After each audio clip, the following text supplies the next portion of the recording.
Today, breaking news is shaking Eastern Europe as Ukraine finds itself pushed into what analysts are calling a growing danger zone, with Russia and Belarus showing clear signs of coordinated military preparation that could dramatically change the course of the war.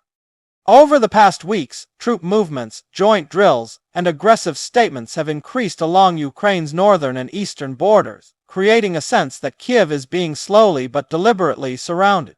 Satellite imagery and intelligence reports suggest Russian forces are reinforcing key positions, while Belarus is once again emerging as a crucial strategic partner rather than a passive observer.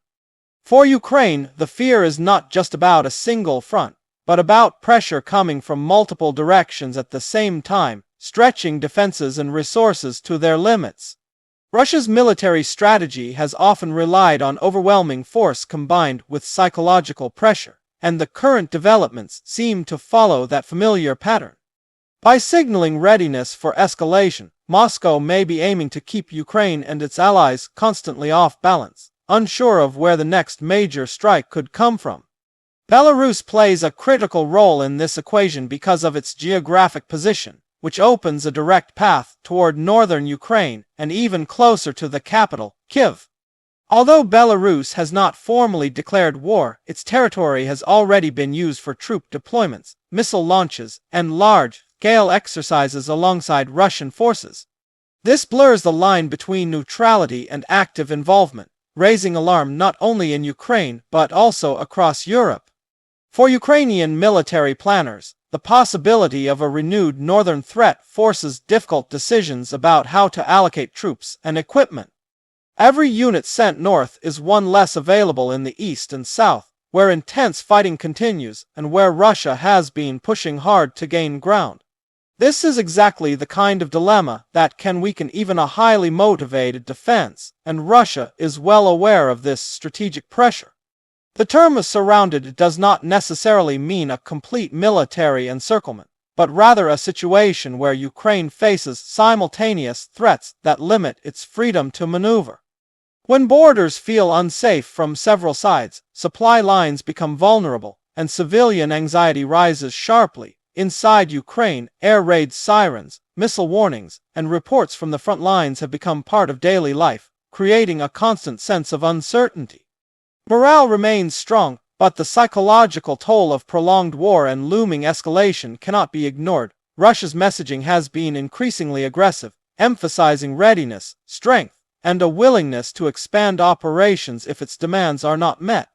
At the same time, Belarusian leadership has echoed similar tones, speaking of defense, sovereignty, and the need to respond to alleged external threats. These statements may be designed as much for domestic audiences as for international ones, but their impact is real and deeply unsettling. Western intelligence agencies are watching closely, trying to determine whether these moves signal an imminent offensive or are part of a broader intimidation campaign. History has shown that Russia often uses military exercises as a cover for real operations, making it difficult to separate bluff from genuine intent. This uncertainty forces Ukraine and its allies to prepare for the worst, while hoping escalation can still be avoided. For NATO and European countries, the situation raises serious concerns about regional stability and the risk of the conflict spreading beyond Ukraine's borders. Any deeper involvement by Belarus increases the strategic stakes, especially for neighboring countries like Poland and the Baltic states. These nations remember past conflicts vividly and are wary of any shift that could threaten their own security. Diplomatic channels remain active, but trust is extremely low, and repeated warnings have not stopped military buildups. Sanctions, economic pressure, and political isolation have failed to fully deter Russia, which continues to adapt and push forward.